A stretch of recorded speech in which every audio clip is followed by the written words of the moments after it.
Hello, let me show you how to check Simlock status and last seen date in SONY Xperia XA1 Ultra by using IMEI. First you have to open a browser and then go to IMEI.info website.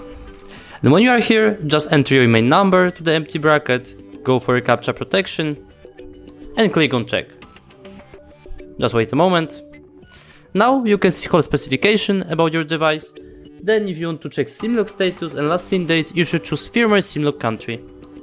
Then click again at check and wait 10 seconds while your order is processing.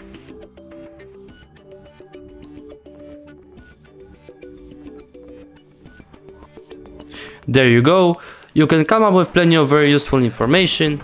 Here is factory Simlock, so in our case there is a Simlock on our device.